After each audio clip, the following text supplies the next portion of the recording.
사람이 사랑 없이 살 수 있을까요? 한 소년이 할아버지에게 끊임없이 물어보는데요. 할아버지는 어느 날은 살 수 없다고 했다가 또 어느 날은 살 수 있다는 답을 해줍니다. 그러자 소년은 스스로 답을 찾아냅니다. 사랑 없이 살 수 없는 게 맞는 것 같다고. 사람은 사랑해야 한다고요. 자, 우리 청년 버부들은 어떻게 생각을 할까요? 오늘도 함께 이야기 나눠보도록 하겠습니다. 불법으로 돌아가는 청년들의 이야기 불법 유턴 시작합니다. 안녕하십니까? 사랑이 넘치는 남자, 가정적인 남자 불법 유턴 MC 장재영입니다. 왜 그러세요? 네, 창피합니다. 자, 문학과 음악, 그림, 영화, 모든 예술에서 가장 많이 다루는 주제는 단연 사랑일 겁니다. 자, 동서고금 남녀노소를 막론하고 공통의 관심사, 사랑이지 않습니까? 자, 여러분들, 난 지금 사랑을 하고 있다. Put hands up, hands up.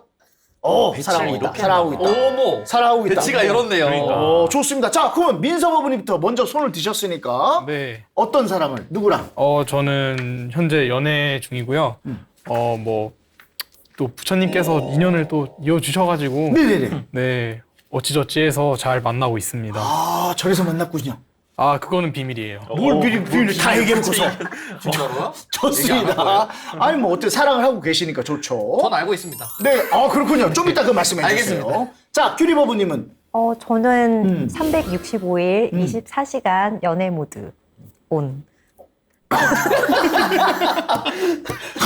이거 어떻게 받았어요? 연애 모드 온이면 솔로란 뜻 아니에요? 깜짝 놀랐어요. 아니 연애 모드 지금 현재 진행 중이라는 거죠.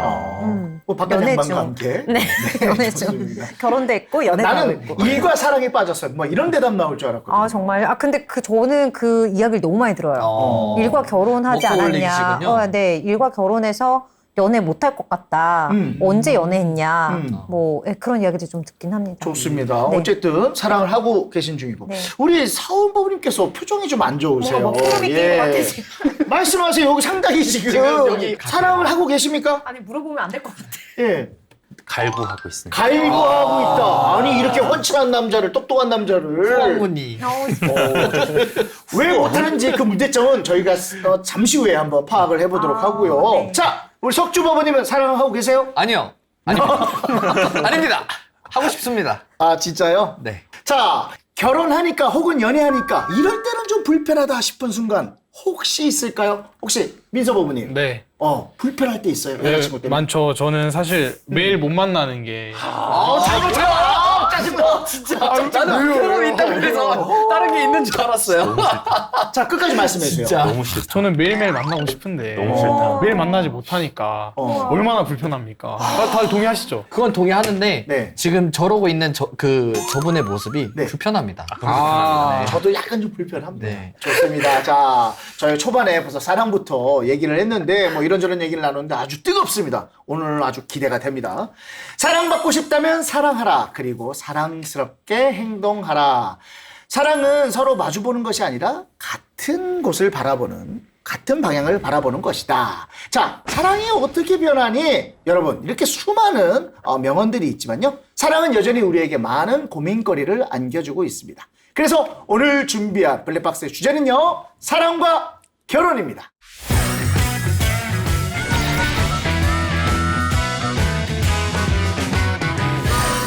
열심히 사랑해야 할 시기가 바로 청년기일 텐데요. 요즘 청년들 연애와 결혼, 출산을 포기했다고 말을 합니다. 왜 그럴까요, 사원부모님?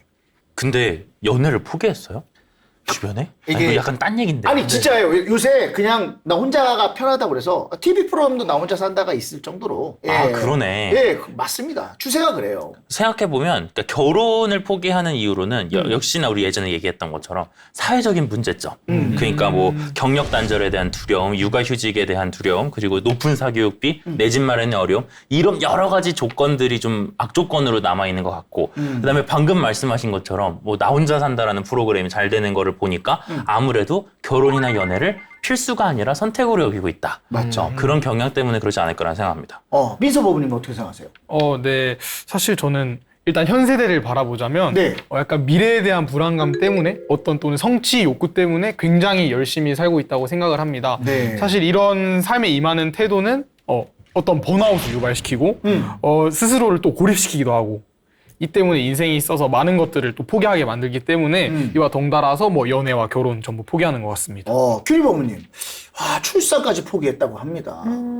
어떻게 사실은 짝을 만나고 싶은 거는 저는 본능이라고 생각을 하거든요. 네. 그 자연, 그 동물의 세계를 봐도 사실은 그렇게 뭐 짝짓기 안 할 거야 하면서 스쿼트를 안고 피해 다니거나 그건 아니죠. 그거 아니에요. 그건 자연의 본능적으로. 순리니까요. 네. 네. 근데 다만 얘네들도 위협적인 환경이 되거나 혹은 얘네들의 생존의 문제가 있을 때는 네. 짝짓기를 포기합니다. 그러니까 지금 저희가 놓인 이 상황은 그만큼 좀 생존과 이런 것들을 먼저 생각해야 되지 그 다음에 우리가 결혼을 하고 내 종족을 또 이어갈 수 있는 그런 것들을 고민하게 되는 거지. 맞습니다. 지금 상황 속에서 나도 좀 챙기기가 힘든 이 각박한 사회 환경 속에서 내가 누구 하나를 더 책임질 수 있을까? 혹은 내가 자식을 낳더라도 자식이 더 힘들진 않을까? 이런 고민들이 있단 말이에요. 근데 저희 보면은 공무원이라든가 조금 생활이 안정됐다라고 하시는 분들은 연애나 결혼에 대한 이 비율이 좀 높은 편이에요. 타 네. 직군에 비해서. 그 말은 그 생활이 안정됐을 때 연애나 결혼도 안정적으로 할 수 있다라는 거죠. 그래서 맞습니다. 이 말인즉슨 그만큼 우리 지금 청년들에게 주어진 환경이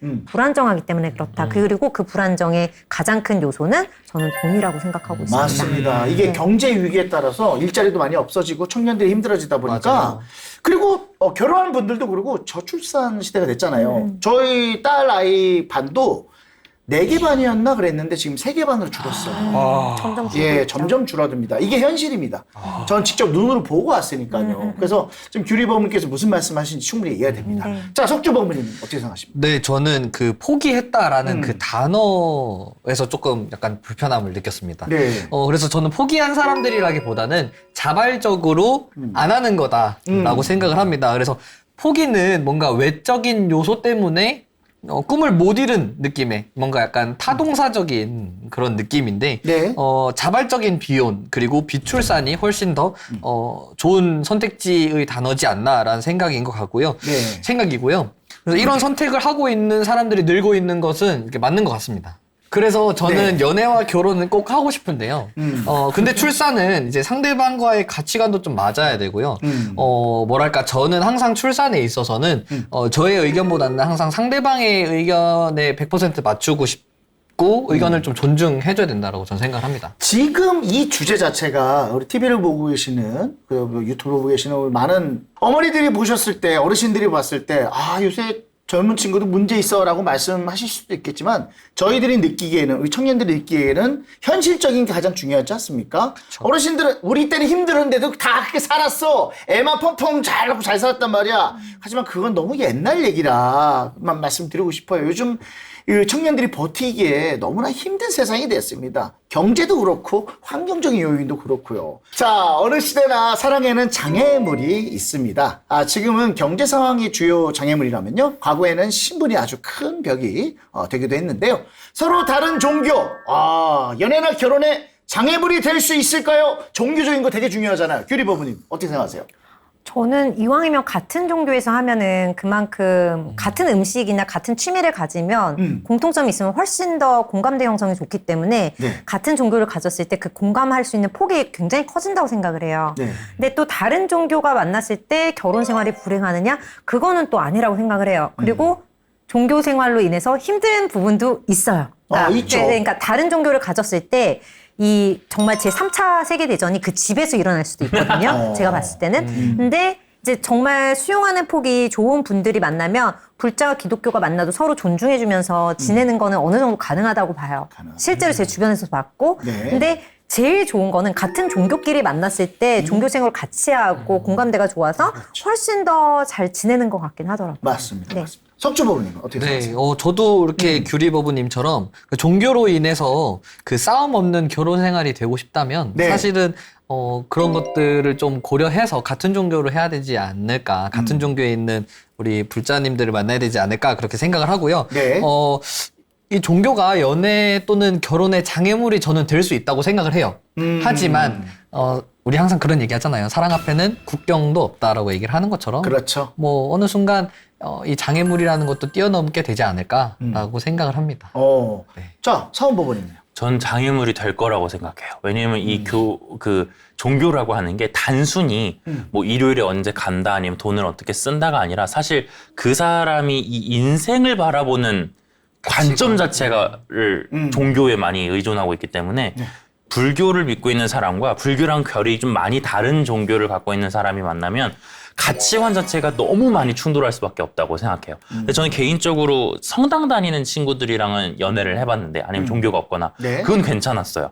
그래서 저도 그렇고 그 친구도 그렇고 종교가 삶의 최우선적이지도 않았고 네. 그리고 다름을 틀림으로 보지도 않았기 때문에 조화롭게 살 수 있었지만 아까 말씀드렸듯이 결이 많이 다른 종교를 갖고 있는 그 사람이랑 연애를 하게 되면 분명히 장애가 될 거다라고 생각합니다. 자, 우리 막내, 우리 네. 민서버부님은요? 저도 충분히 장애물이 될 수 있다고 생각을 합니다. 어제 실제 사례를 가져왔는데 네. 아내가 종교에 심취를 해서 가정과 혼인 생활을 또 등한시하고 네. 어린 자녀들을 또 방치하며 종교 활동을 이유로 며칠씩 집을 비웠대요. 그래서 결국 부부간의 갈등이 심해져서 이혼으로 이어진 사건이 있었는데 또 이에 대한 대법원 판례가 있어요. 네. 이제 대법원은 종교의 자유는 아무리 부부라고 하더라도 침해할 수가 없는 것이지만 부부 사이에는 서로 협력해서 원만한 부부 생활을 유지해야 할 의무가 있기 때문에 종교의 자유에는 일정한 한계가 있다고 판단을 했다고 합니다. 그래서 저는 이러한 점에서 미루어 보아서 서로 다른 종교는 사랑이나 결혼 생활에 있어서 충분한 장애물이 될 수 있다고 봅니다. 자, 종교가 다르면 결혼식을, 재밌겠네요. 종교가 다르면 결혼식을 어디서 할 것이냐에 대한 갈등도 생길 수 있을 것 같습니다. 네. 사찰 결혼식. 어떻게 생각하십니까? 사찰 결혼식. 우리 석주 부부님. 네, 저는 굉장히 이상적이다라고 생각합니다. 이상적이다? 네, 어. 너무 좋을 것 같아요. 왜냐면 우리가 다른 종교, 우리 이웃 종교 같은 경우는 성당에서 하기도 하고 교회에서도 하기도 하잖아요. 네네네. 근데 우리 사찰에서 하는 그 결혼식은 사실 그렇게 사례가 많지 않고 한 번 했을 때 이슈가 엄청 되는 것 같더라고요. 네네. 특히나 이제 주지스님께서 재밌게 줄에도 뭔가 서주실 것 같고, 내가 찬성해도 그치만 그런 것들 있잖아요. 우리가 이 결혼식이라는 건 네. 나만의 축제가 아니잖아요. 우리 부모님의 축제이기도 하고. 가족과 가족이 만나는 그렇죠. 거니까요. 그렇기 때문에 이 상대방이 싫어하거나 상대방의 부모님이 조금 불편해하시면 네. 어쩔 수 없을 것 같아요. 그래서 결혼식이 둘만을 위한 시간이긴 해도 식 자체는 부모님들의 행사니까요. 네. 다양한 이해관계가 얽히고 설킨 그 관계 속에서 뭔가 우리가 사찰에서 합시다 이게 되지 않는 한 조금 현실적으로 어렵지 않나라는 생각을 해봤습니다. 맞습니다. 자, 사원법원님은요? 저는 사실 약간 우려를 더 많이 하는 편인데 우려를? 네, 왜냐하면 결혼식이라고 하는 건 결혼 생활은 당연히 두 사람의 생활이지만 결혼식이라고 하는 행위 자체에는 두 사람뿐만 아니라 몇십 명이 되는 일가 친척들이 모이고 몇십 명이 단위의 회사 사람들, 동창 사람들, 또 동네 사람들 다 모이잖아요. 그렇게 다 모이는 결혼식이라고 생각했을 때 한 200명 온다고 하면 그 사찰이 몇 개의 사찰일 정도나 그 200명을 수용할까? 그 행사를 그리고 그 음식을 할 수 있을까라고 생각을 해서 우리가 결혼을 여러 번 할 수 있었다면 뭐 한 두세 번, 뭐 네다섯 번 한다. 그럼 뭐 한 세 번째쯤은 절에서 하자 이렇게 될 텐데 결혼식은 그런 개념이 아니잖아요. 한 번 정말 잘 치르고 무난하게 마친 다음에 이제 평생 그 기억을 안고 간다고 생각하면 아무래도 사찰에서 하기가 겁나지 않을까라는 생각이 듭니다. 사원법원님께서 현실적인 얘기를 좀 해주셨어요. 웬일로 현실적인 이야기를 하시네요. 좋습니다. 꿈과 이상을 찾는 분이셨는데. 맞습니다. 자, 규리법원님은 사찰 결혼식 되게 좋아하실 것 같아요. 근데 저는 재밌을 것 같아요. 아니 진짜 재밌게 화려하게 잘하실 것 같다는 생각이 드는데. 네. 근데 제가 생각보다 되게 전통적인 거 좋아해갖고, 네, 저는 좋을 것 같고요. 그리고 책을 보니까 스님의 주례사라고 해서 네네. 이제 그런 글들도 제가 본 적이 있거든요. 네네네. 그래서 스님한테 평생 살아가는 이 결혼 생활에 대해서 좀 덕담을 듣고 그거를 이제 기반으로 해서 출발하게 된다면은 저는 되게 의미가 있을 것 같아요. 근데 실제로 좀 경험을 해보니까 결혼이라는 게 굉장히 정말 신경 써야 될 것들이 굉장히 많아요. 특히 엄청 절에서 결혼한다고 하면은 저희 이제 하객분들 중에 분명히 종교가 조금 다른 분들도 계실 수가 있거든요. 그쵸. 네. 네. 근데 불교가 사실은 불교 신도가 교회 결혼식에 가는 거는 간단 말이죠. 근데 과연 이분들이 거꾸로 그러니까 제가 드린 말씀 그거예요. 그게 조금 살짝 사실은 나는 절이라서 못 가겠어라고 하면은 그때는 조금 이게 행복하고 이제 축하를 받아야 될 결혼식에 벌써 그런 종교 갈등을 일으키게 되지는 않을까 좀 우려가 되는 부분은 있어요. 그럴 수 있죠. 네. 그냥 조용히 그냥 미니멀해서 그냥 네, 좀 맞아요. 우리끼리 하는 것도 좋을 것 같아요. 네, 그러니까 그래서 친구끼리. 만약에 네. 정말 내가 우리 정말 가족, 친척하고만 미니멀하게 한다 그러면은 사찰에서 이렇게 하는 너무 것도 저는 굉장히 좋을 것 같기는 한데 네. 좀 이제 하객이 많은 예를 들어 이제 하객이 100명 이상 그래도 온다라고 하면은 그때부터는 정말 그 종교를 다 조사할 수도 없고 네, 그런 조금 한계 사항이 있을 수 있다. 맞습니다. 네. 맞습니다. 그 하객 수를 체크하게 돼 있거든요. 맞아요. 무조건요. 네. 그래야지 식사를 준비하니까. 식권을 마련하죠. 네, 맞아요. 거기서부터가 문제죠. 실수로 그러니까. 돈 불전함에 넣어. 네, 그러니까요. 네. 아니 그럼 그렇죠. 불자라면은 아니지. 진짜 찐 불자라면은 네. 그렇죠. 그냥 오늘 축하해주러 오는 그 지축예금을 불자라면 넣는 거죠. 좋습니다. 전 두 가지 두 곳 다 넣으면 좋겠어요. 네. 네. 좋죠. 네, 알겠습니다. 네, 네. 그렇게 하세요. 자, 민서 부모님 어떻게 네. 생각하세요? 저한테는 네, 꿈과 같은 네, 그런 것 같습니다.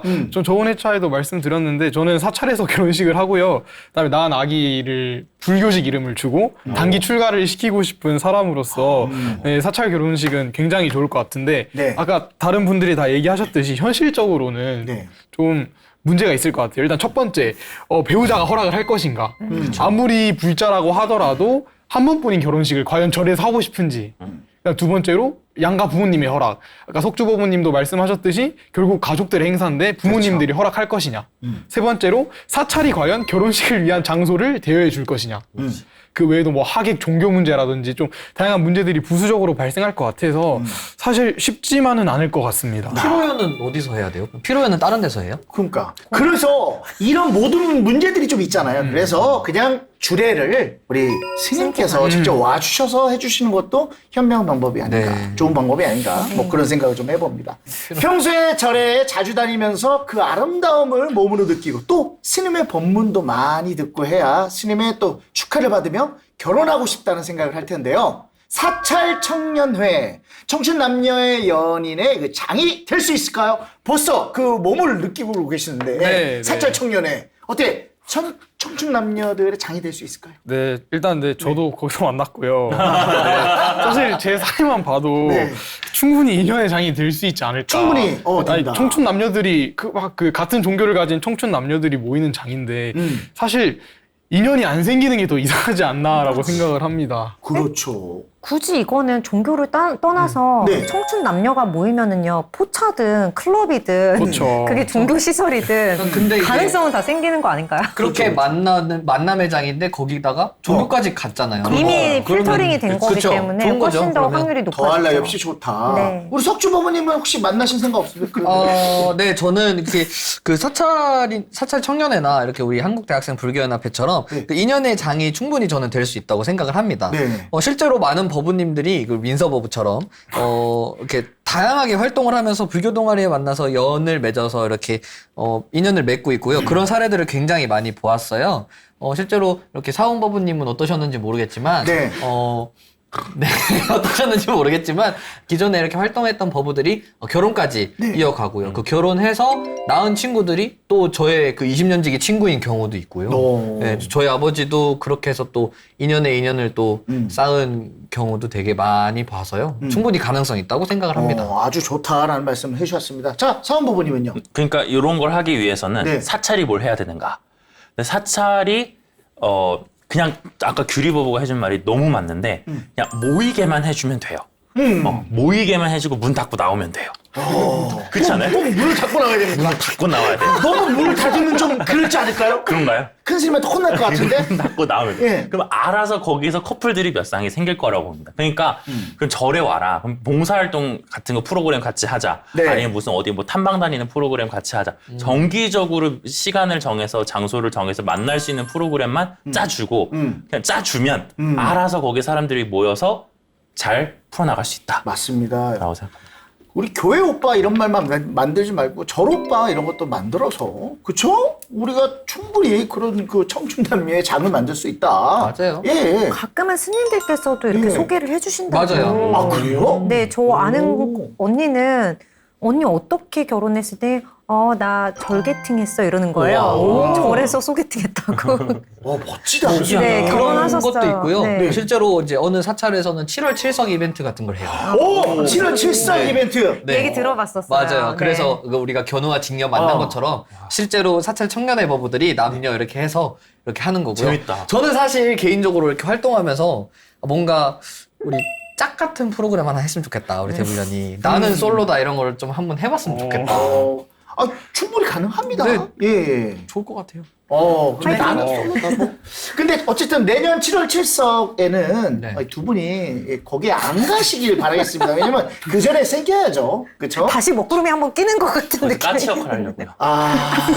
밑에서 깔리려고. 저는 그냥 머리 울면서. 벗겨질래요. 네, 알겠습니다. 일단은 많이 우울하네요. 좋습니다.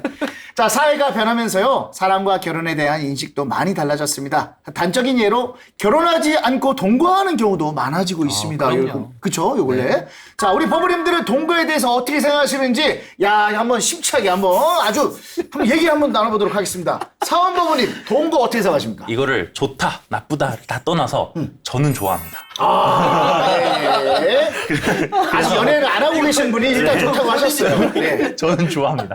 좋아하고요. 왜 좋냐면 네. 일단 매일매일의 행복감이 누적되는 느낌. 맞아요. 저는 되게 안정감을 추구하는 편인데 네. 그 사실 민서버부도 그렇잖아요. 사실 같이 있지 않을 때 얼마나 불안해요 지금. 너무 불안하죠. 그렇죠. 매일 그러니까 봐야 같이 되는데. 있을 때의 그 일상적인 것, 눈 떴을 때 있고 자기 전에 있다는 그 좋아하는 사람이 그 일상적인 행복감이 너무 좋고요. 두 번째는 이제 다 공감하겠지만 그렇게 동거하게 되면 한 2-3달 지나면 이 사람의 습관들이 다 보이고 맞아요. 이 사람이 한 달에 한 번 뭘 하는지 뭘 추구하는지 친구 만나는 애들은 누구인지까지도 다 어느 정도는 파악이 되더라고요. 그렇다더라고요. 그래서 동거를 추천하지만 그걸 다 떠나서 전 좋아합니다. 근데 정말 미안한데 이게 동거라는 것도 이제 같이 산다는 거잖아요. 예. 참 이게 터야 될 게 많아요. 방구도 터야 되고. 맞아요. 네, 다른 것도 많이 터야 되는데 이거 여러분 생각보다 많이 현실적으로 봤을 때 많이 힘듭니다. 근데 제가 아까 얘기했잖아요. 사랑 앞에서 국경도 뛰어넘을 수 있는데 뭐 그런 거 변기 뚫어주는 거 못 하겠습니까? 근데 일상적으로 동거를 한다는 건 이미 전제 조건이 사랑하니까. 그니까. 왜요? 일단 동거를 한다는 것 자체가 일단 그렇죠. 다 이렇게 전제 조건이 다 돼 있지 않나? 자, 그럼 석주버님도 네. 한 말씀 해보세요. 예. 네, 저는 사원부부님 의견에 전적으로 진짜 제가 여태까지 맨날 항상 전적으로 동의한다 하는 거에 곱하기 100. 근데 네. 잠깐만요. 아까보다 얼굴이 많이 밝아졌어요. 동거 얘기를 아니 하니까. 동거 얘기가 나왔는데 왜 두 분이 이렇게 좋아하시는 왜 거예요? 이렇게 좋아하는 거야 도대체? 아니 왜냐면 못 맞는 감 찔러도 보는 거죠. 이제 우리 동거라는 게 이제 방금 말씀하셨던 것처럼 일상의 안정감을 느끼기 가장 쉬운 게 전 동거라고 생각을 하고요. 뭔가 일을 하고 나서 돌아왔을 때 내 어둡고 캄캄한 집에 누군가가 이미 기다리고 있다. 나는 그 자체만으로도 전 심적으로 안정이 될 것 같아요. 제가 뭐 그랬다는 건 아니고요. 네. 그래서 일상을 함께 할 수 있는 사람. 네. 그래서 저는 동거 찬성합니다. 그래서 결혼하기 전에, 저는 사원이 어떻게, 결혼하기 전에 이 사람이 20년 동안 이미 나 없을 때부터 살아왔던 그 생활 방식을 배우고, 결혼하기 전이라면 더더욱이나 필요한 과정이라고 생각을 합니다. 뭐 사람이 발달 과업이 있는 것처럼 우리도 연애할 때 과업이라는 게 있는 거잖아요. 저는 그 안에 동거라는 것도 포함이 돼야 된다라고 생각을 합니다. 자, 그렇다면 우리 민서버님 막내 네. 우리 어떻게 생각하시는지. 네, 저도 우선 좋고 나쁨을 떠나서 네. 일단 저도 좋아하고요. 이게 큰일 났다, 큰일 났어. 자, 일단은 동거 찬성이라는 거죠. 네, 이게 사실 제 주변에 이런 말 해도 될진 모르겠지만 벌써부터 약간 준 동거 비슷하게 하는 친구들이 많아요. 선배들도 계시고. 네네네네. 보면 얼굴이 너무 밝아요. 너무 행복해 보여요. 네, 사실 그렇고 제가 지금 기숙사 생활을 하고 있는데 네. 이게 생활 습관이 다른 사람이랑 산다는 게 너무 힘든 것 같아요. 그렇죠. 저도 결국 그것 때문에 한 학기밖에 살지 않고 이번에 자취를 결심하게 됐는데 아무리 사랑이 전제되어 있더라고 해도 생활 습관이 다르면 정말 살기가 힘들기 때문에 네. 좀 평생을 함께해야 할 결혼 생활이면 먼저 동거를 해서 좀 서로의 생활 습관을 파악해 봐야 되지 않겠나라고 생각합니다. 저는 이 시점에서 정말 이런 말씀 드리기 죄송한데 너무 답답합니다. 이 답답한 마음을 우리 규리 버블님께서 좀 풀어주세요. 우리 청년 불자들 좀, 좀 대변해서 좀 말씀해 주세요. 동거 어떻게 찬성하십니까? 안 돼. 그렇지. 안 됩니다. 왜 안 되는지 지금부터 들어보세요. 지금 생활 습관이 지금 논리적으로 하나씩 제가 깨드릴게요. 자, 첫 번째. 결혼하기 전에 생활 습관을 파악하는 게 필요하다라고 하셨죠? 네. 동거보다는 여행 가시면 다 파악됩니다. 네. 굳이, 그러니까 물론 살면서 파악되는 것도 있지만 그 미니 동거라고 하죠. 여행을 한 일주일만 다니시면요. 생활 습관 다 나와요. 맞아요, 맞아요. 그래요? 네. 맞아요. 왜? 잠을 자고 그리고 중요하게 뭐 생리적인 현상 일주일 안에 다 나옵니다. 맞아요. 더러운 꼴 그다음에 뭐 이런 것들 다 나오거든요. 성질 다 나와, 성질 다 나오고. 굳이 한 달까지 갈 것도 없어요. 네, 그래서 저는 오히려 그러니까 동거를 가기보다는 내 생활 습관이나 이런 것들 알아보고 싶다 그러면은 여행 가보시면 더 좋을 것 같아요. 그리고 냉정하게 말씀을 드리면 본인들이 동거했던 여자를 다시 내 부인으로 받아들이실 수 있느냐? 이거 했을 때 아니, 동거 연장성 아니에요? 그러니까 과거에 동거를 다른 사람들과 했을 때 본인이 그걸 받아들일 수 있냐는 거예요. 나는 괜찮지만 내 부인이 만약에 그런 과거가 있었다라고 했을 때 쿨하게 나 괜찮다라고 하시면은 동거 진행하셔도 자, 되지만 네. 이 부분에 있어서 조금이라도 나는 마음이 불편할 것 같다 그러면은 남에게 요구하면은 절대 안 된다고 되죠. 생각합니다. 안 됩니다. 네, 그렇게 이제 규리버거님 말씀하신 거 동의합니다. 네. 그치만 우리가 이제 사랑이라는 거 제가 이제 연애를 지금 안 하니까 지금 하는 말인 것 같은데. 네네. 다 이해해줄 수 있는 거 아니에요? 그 사람의 과거. 이해할 수 못할 것 있다. 그건 아니에요? 그건 아닌가 보네요. 저 생각, 저 얘기 들어보니까 아닌 것 아니, 같아요. 자, 한 명씩 설득돼 있어요. 자, 그러면 잠깐만. 석주버버님. 네. 자, 얘 결혼했어요. 동거하고 결혼을 했어. 네. 자, 딸을 낳았어요. 아주 예쁜. 네. 저는 안 딸이 나갔으면 나중에 좋겠어요. 커서 동거하겠다면 동거시킬 거예요? 일단 근데 그냥 무작정 동거를 시키진 않겠죠. 그러니까 동거를 허락하지 않겠죠. 네. 그러니까 왜냐하면 자, 이 친구가 동거를 하기 전까지 얼마나 많은 생각을 그리고 나한테 얘기하기까지 얼마나 수많은 생각을 했겠어요. 저는 그런 걸 생각을 하면 당연히 쿨하게 해주고 싶고요. 그리고 어린 친구랑 또 다른 어떤 그 만나고 있는 이성 친구가 누군지 그리고 한번 얼굴은 보고 싶어요. 그래서 봤는데 마음에 안 들어. 되게 복잡하다. 그냥 안 시키겠다는 거 아니야. 부모님한테 허락받고 동거했어요? 전 동거를 안 해봤다니까요. 안 해봤어요? 네. 저는 동거를 안 해보고 좋다 그런 거야? 해보고 싶으니까요. 네, 전 동거를 안 해봤습니다. 네. 자, 우리 규리버블께서 아까 논리정연하게 좀 말씀해 주셨어요. 왜냐면 예. 제가 이 부분에 대해서 확실하게 말씀을 드릴 수 있는 게 네. 저도 사실은 동거를 해보는 게 필요하다라고 생각했던 주의였어요. 근데 막상 부모님들이 그거를 허락하면서 동의를 해주시는 그 과정이 그렇게 생각보다 쿨하게 해주시는 부모님들이 없어요. 왜냐면 특히 여자 입장에서는 이제 뭐 혹시나 임신이라든가 출산이라든가 이런 부분에 대한 리스크가 있을 수밖에 없고 만약에 정말 그 정도의 리스크를 같이 할 정도라면 약속이라도 어느 정도 해줘야 되는 게 맞지 않냐라는 거죠. 그러니까 만약에 그런 더러움 혹은 나쁜 생활 습관 이런 것들을 보고 싶다면 충분히 연애라든가 여행이라는 그런 다른 형태로 충분히 확인할 수 있고 이제 사실은 아까 전에 말했지만 연애 초기에는요 콩깍지가 씌워져 있어서요. 그래요. 다 좋아 보여요. 그래서 일단 같이 있고 싶어요. 그죠. 근데 이 시간이 지나잖아요. 그러면 이 연애 호르몬의 그 유효 기간이 따라지면서 새로운 모습이 보이게 되거든요. 근데 사실 그 사람이 변한 게 아니에요. 그 사람은 그대로 있는데 내 눈이 바뀐 거거든요. 예, 선생님, 예, 선생님. 그렇기 때문에 예, 그렇기 때문에 둘이에요? 네. 네, 박사님이세요. 그렇기 때문에 네. 동거를 하시게 되면서 오히려 실망을 하고 나중에 내가 동거를 하면서 오히려 괜히 했어 이런 생각을 하시는 것보다 정말 내가 마음에 이제 결혼까지 염두에 두고 계신 분하고 신중하게 논의를 해서 네. 하는 것들은 저는 괜찮을 것 같아요. 근데 우리가 이 녹화를 지금 몇 개월간 계속 했어요. 그렇죠? 네. 근데 규리버블님께서 이렇게 목에 핏대를 세우면서 지금 쉬지 않고 3분가량 계속 말씀하셨거든요. 뭔가 뭐 아픔은 없으셨을 것 같긴 한데 저는 예, 너무 잘하시니까. 네, 예. 왜냐면 주변에서 너무 많이 봤고, 예, 알겠습니다. 네, 너무 많이 보면서 남자도 결국 후회하는 경우도 있었고 여자도 후회하는 경우가 있었어요. 왜 이상한 생각이 들죠, 제 머릿속에? 네, 알겠습니다. 그래서 저는 조금 꼰대 같긴 하지만 네. 이 선배의 좀 의견을 네. 들어주시면 되게 좋을 것 자, 같아요. 그렇다면 규리범님. 네. 제가 질문 하나 하겠습니다. 그럼 같이 살면서 서로에 대해서 잘 알아보는 시간이 좀 필요하다는 의견이 많은데요. 그쵸? 보통 이렇게 그쵸, 네, 그쵸. 말씀해 주셨는데 앞으로 내가 같이 살고 싶은 사람 혹은 내가 생각하는 좋은 배우자는 어떤 사람인가요? 정직한 사람. 정직한 사람. 1순위 정직. 정직하고. 정직해야지 신뢰가 생길 수 있거든요. 그러니까 믿음이라고 하는 게 어떻게 보면 결혼 생활이든 그렇죠, 연애에 그렇죠, 있어서 가장 중요해요. 이 사람이 이제 소위 말해서 떨어져 있어도 이 사람이 나를 변함없이 사랑해 줄 거고 이 사람을 이제 나도 생각하는 마음이 깊어서 이 신뢰가 단단할 때 그게 잘 유지가 될 수 있거든요. 근데 그 신뢰 기반엔 뭐가 있느냐? 이 사람의 감정과 생각이 굉장히 정직해서 서로 좀 거짓말이라든가 이런 것들이 없을 때 그 신뢰관계가 구축될 수 있다고 생각을 해요. 그래서 우리가 왜 정치인을 뽑을 때도 이 사람이 정직한지 아닌지 청렴한지 아닌지 이런 것들을 따지잖아요. 그래서 그 정치인을 뽑을 때도 그렇게 따지는데 내 배우자를 뽑을 때 저는 사실은 돈이나 이런 것들은 나중에 벌면 되지만 신뢰라든가 정직이라는 것들은 한번 잃어버리면 복구하기가 정말 힘들거든요. 그래서 그 부분을 좀 까다롭게 보아야 된다고 지금 생각하고 있습니다. 같이 사신 분이 그러신 건 아니고 어쨌든 정직하신 분이잖아요. 네, 저는 너무 정직했기 때문에 결혼을 했어요. 네, 알겠습니다. 자, 석주 부부님은 네, 뭐가 일단- 중요하다고 생각하십니까? 정직해야 될 것 같네요. 네, 정직해야 될 것 같아요.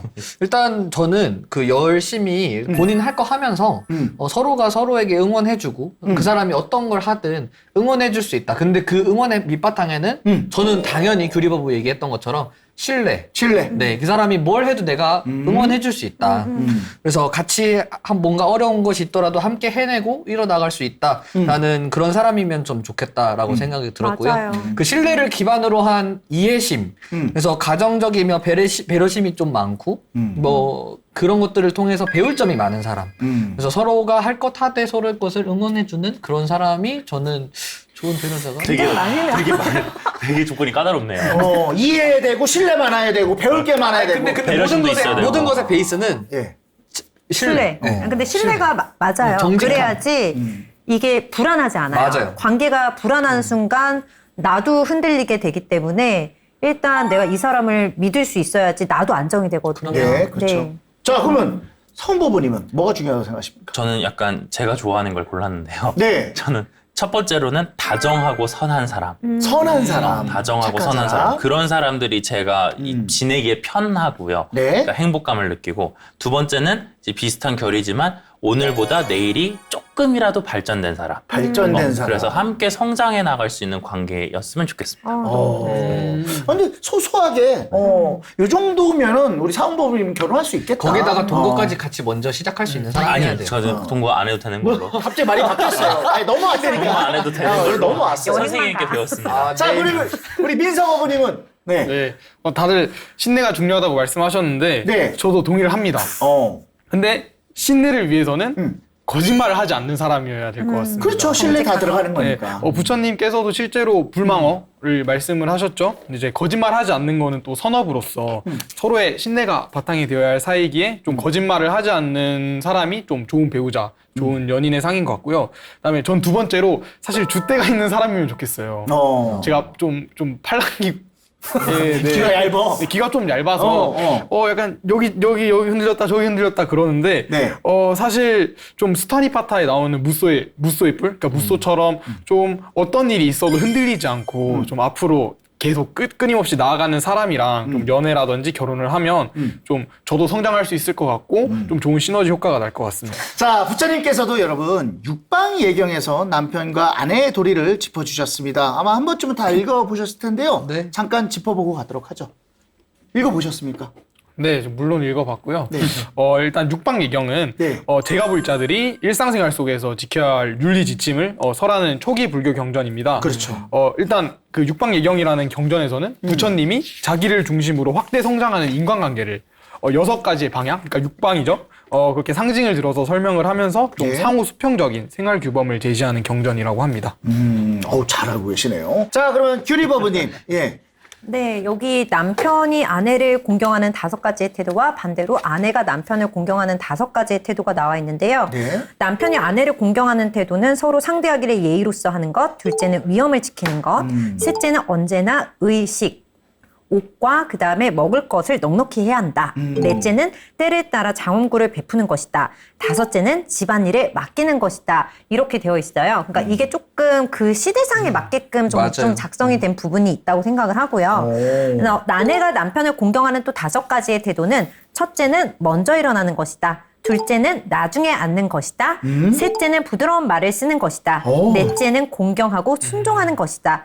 다섯째는 뜻을 먼저 알아 받드는 것이다. 이렇게 되어 있습니다. 지금 정말 죄송한데 육방 예격의 와이프가 하는 짓이 하나도 없는 거예요. 나보다 먼저 앉고 이거는 남편이 위험을 못 지켜. 이건 어떻게 하지? 나보다 늦게 일어나고 이게 저보다 늦게 일어나 아침에 하다 제가 애들 밤매이거든요. 아 근데 이게 이거 좀 큰일 되게 났네. 그 이제 약간 이게 시대상에 조금 네. 반영이 된 부분이라서 네, 네, 네. 충분히 요즘 가치관을 가져가서 이렇게 본다면 네. 오해 소지가 분명히 있어요. 그렇지만 사실 그 당시 시대상과 그리고 좀 맞춰 본다면 충분히 그만큼 해석하는 자기의 데는- 역할에 맞춰서 자기 자리에서 맞아요. 열심히 하면 된다라는 그런 이야기로 저는 받아들여지고요. 뭐 이 중에서 하나만이라도 한다면 나름의 의미가 있지 않을까. 하나만이라도 네. 없으니까 그래도. 저 여기서 하나 하는 건 있어요. 먼저 일어나는 건 제가 해요. 어. 항상 먼저 일어나 있고. 네. 진짜? 그렇습니다. 여행 갔을 때 먼저 일어나면 정말 짜증나죠? 네. 뭐 이렇게 시키니까. 자, 사은버부님. 저는 아까 네. 얘기한 것처럼 석주 부부가 얘기한 것처럼 이게 지금 보기에는 그렇게 막 와닿지는 않고 약간 성별에 대한 차별적인 시선이 맞아요. 깔려 있기는 한데 네. 그걸 잠깐 떠나서 첫 번째라고 항상 강조한 거를 보면 남편은 들어왔을 때 집안에 들어왔을 때 상대를 대할 때 예의로 대해라. 그리고 여성의 입장에서는 남편이 들어오게 되면 일어나라.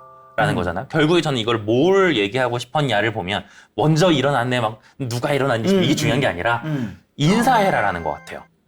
인사해라. 남자는 여자를 보면 인사하고 여자도 남자를 보면 인사해라. 그래서 인사라고 하는 거는 안녕하세요 이 뜻이 아니라 오늘 잘 지냈어? 오늘 날씨 되게 비 많이 오지? 야, 오늘 기분 어땠어? 이렇게 물어보는 안부 인사라고 했을 때 부처님께서 강조하신 첫 번째가 항상 무사함에 감사하는 인사하기였다라고 이걸 해석해 보면 어떨까라는 생각이 듭니다. 좋네요.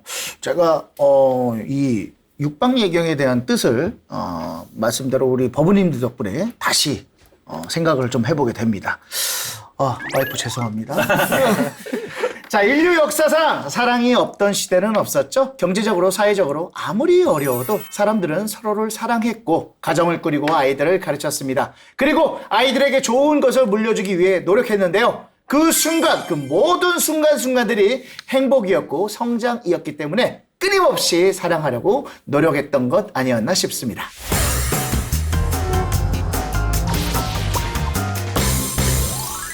청년 불자들의 생각을 담은 블랙박스.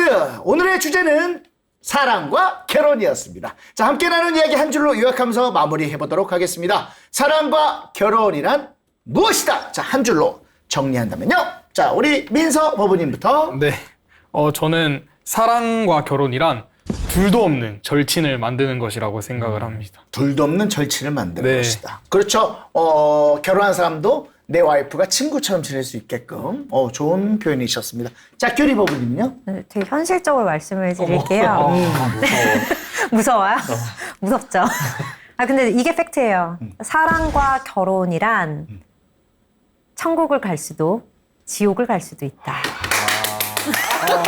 어디 가셨어요? 와, 대박이다. 와, 확 온다. 와, 확 와. 어디 가셨어요? 몰라. 난 지금 중간에 있어, 지금. 어딨지?